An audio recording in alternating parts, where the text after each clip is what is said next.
Hey guys, it's Nathan here with Spire Safety, and today I'm going to be showing you how to perform a risk assessment or a health and safety risk assessment.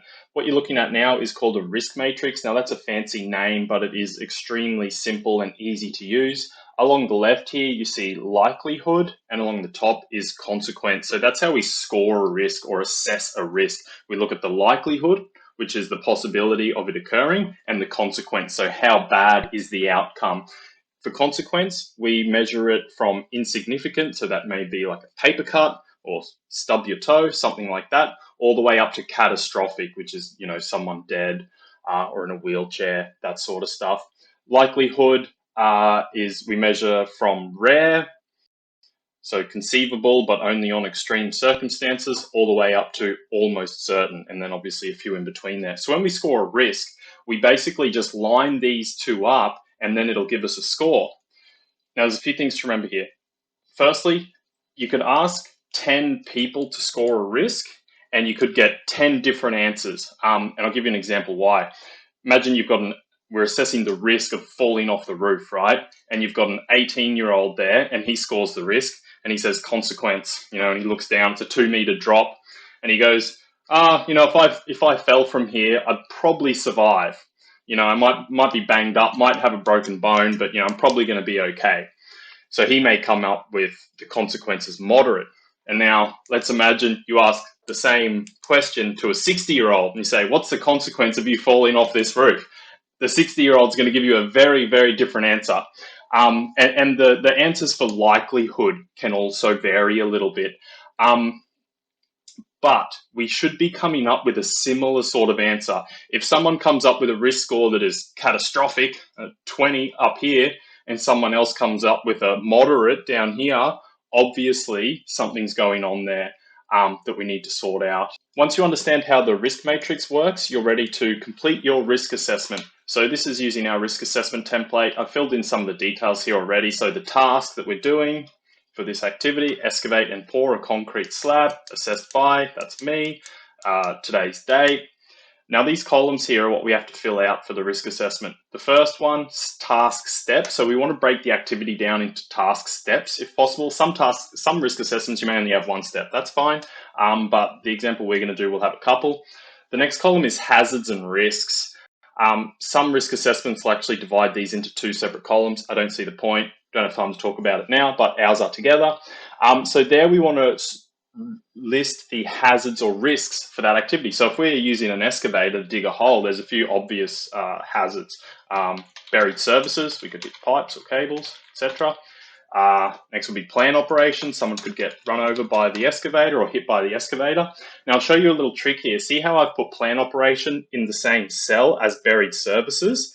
That's okay, you can do it like that, but I'll show you a way to make it a lot neater and easier is if we get rid of that and now insert a row below. And now this one over here, because we're at the same task step, we merge those cells. Now we can add the hazard and risk, which was plant operation, and it has its own cell, has its own row rather, which makes it a lot easier to match up the controls with that hazard. And if you have more hazards, then you just add more of them and then merge that one as well. We may have overhead services, something like that. Now, this column here is where we score our risk. L stands for likelihood, C stands for consequence, and R is the risk score that we come up with. I stands for initial, and R over here stands for residual. So we score the risk before controls, and then we score the risk after controls. And hopefully, once the controls are in place, the risk should come down to an acceptable level. So let's say we were scoring this risk for likelihood, buried surfaces. What's the likelihood of us hitting buried surfaces if we're digging a slab? Well, if we did no dial before you dig and we have no idea what's in the ground and we're in a residential area, there's probably a reasonable chance we're going to hit something. So I would say that, personally, I would say that's likely. So we'd come up with a 4 there. Consequence, well, if it's a high voltage electric cable, it could kill someone. So let's just say 5.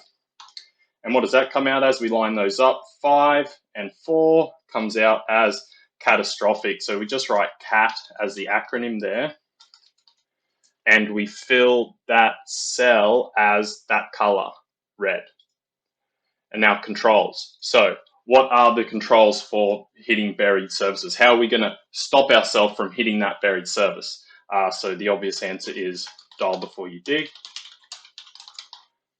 locate existing services. It's a bunch of things you could do, but it doesn't really matter. Doesn't really matter for the purpose of this exercise. That's enough.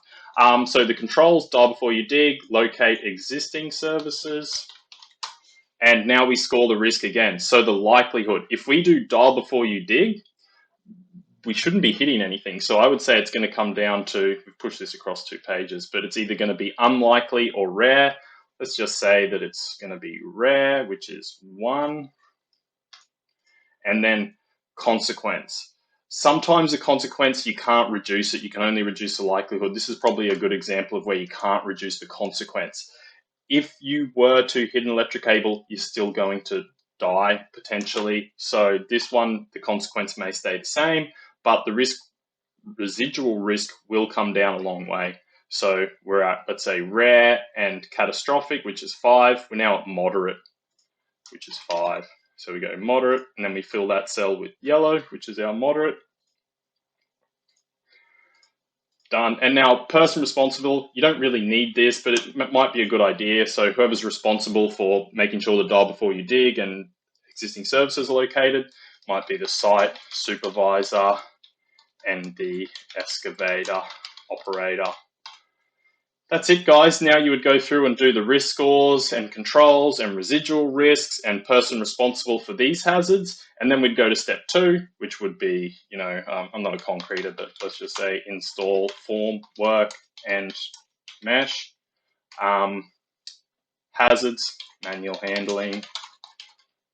Once again, don't write the other hazards below it there. Insert the row.